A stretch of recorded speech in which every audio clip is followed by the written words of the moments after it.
Hello বন্ধুরা, সবাই কেমন আছো তোমরা? আজকে আমি রিয়াকশন দিব তুফানের ট্রেইলার এসে গেছে সবার সামনে। সো চলো সবাই মিলে দেখি। তুফানের ট্রেইলারটা নতুন মাত্রই আসলো, আমি আমার সোশ্যাল মিডিয়াতে দেখলাম। সো ভাবলাম যে ওকে রিয়াকশন দিয়ে ফেলি। Alright, let's get started.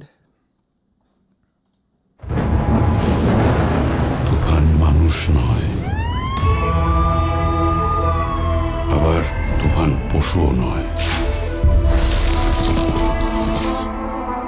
তুফান যা হতে চেয়েছিল তাই হয়েছে, রাক্ষস। তুফান তুফান আমাদের এখন এমন অবস্থা, আমরা না পারছি ওকে গিলতে, না পারছি উগলেন। একটা 15 বছরের পোলা দিনের আলোতে জবাই করে ফলাইছে। এই তুফান একদিন ডিস্ট্রিক্ট লেভেলে খেলবো। এই তুই কি ডারে? কিন্তু বাশির ভাই জানতো না আমি একদিন ন্যাশনাল লেভেলে খেলবো। কি বলবো, আমি জাস্ট সারপ্রাইজড অ্যান্ড সবার অ্যাক্টিং খুব ভালো হচ্ছে সো ফার। তুফান হতে অ্যাটিটিউড লাগে, চোখের দৃষ্টি লাগে। চোখের অ্যাটিটিউড অ্যান্ড চোখের অ্যাক্টিংটাই হলো main acting. That's what keeps Sakib Khan separate from everyone else. Action, speed সব লাগে।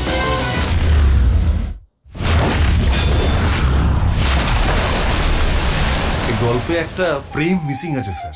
দুষ্ট কোকিল, দুষ্ট কোকিল ডাকে রে কুকু কুকু কুকু, মনে বাঁশি বাজে রে কুকু কুকু কুকু। আমার কোনো মানুষ ভালো লাগে না, কিন্তু তোমারই ভালো লাগছে, কারণ তুমি পড়ি। এই কথাটা আগে কতজনকে বলেছেন? ফাইটটা কিন্তু তুমি সেই রকম করছো, পুরা হিরোদের মতো। জানেন এখানে কি ডাবল রোল করতেছেন নাকি শাকিব খান?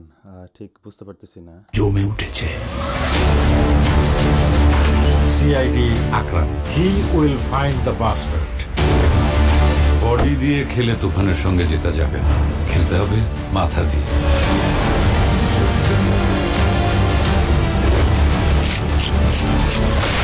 দেখি কার কত মাথা পোষ আছে। মানে না, পোষ মানায়।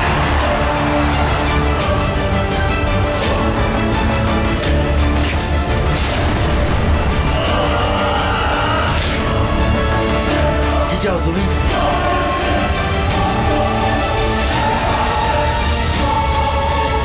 পুরা দেশ।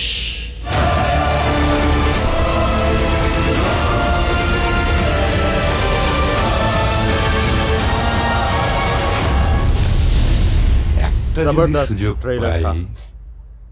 তুফানকে খেয়ে দেবো স্যার। মুভি ইজ মুভি, এটা একটা মুভি লেভেলের ট্রেলার।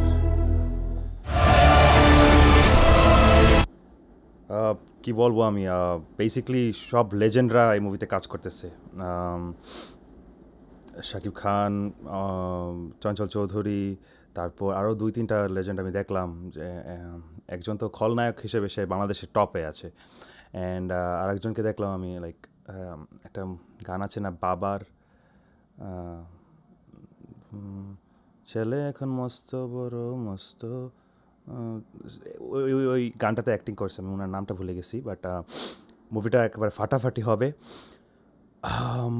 আর কি বলবো আমি, এটা আমি আই ক্যান্ট ওয়েট। জুনের 28 তারিখে এখানে ইউএসএতে রিলিজ হচ্ছে, অ্যান্ড আই থিঙ্ক বাংলাদেশে রিলিজ হচ্ছে এই 2-3 দিনের মধ্যে। সো সবাই তোমাদের কমেন্ট জানাবা নিচে, আসলে মুভিটা কেমন তোমাদের লাগলো। অ্যান্ড আমি যখন এখানে দেখবো অবশ্যই ব্লগ করবো মুভি থিয়েটারে গিয়ে। I am really excited, pumped up for this movie. Sound quality, videography সেই লেভেল অন্যরকম। এটা রাজকুমারের থেকেও আর একটু বেটার অ্যাকচুয়ালি, সত্যি কথা বলতে। And so I am excited for it. দেখা যাক কেমন রেকর্ড ব্রেক করে এই মুভিটা। Alright, thank you guys. Subscribe to my channel and comment your thoughts. All right, thank you.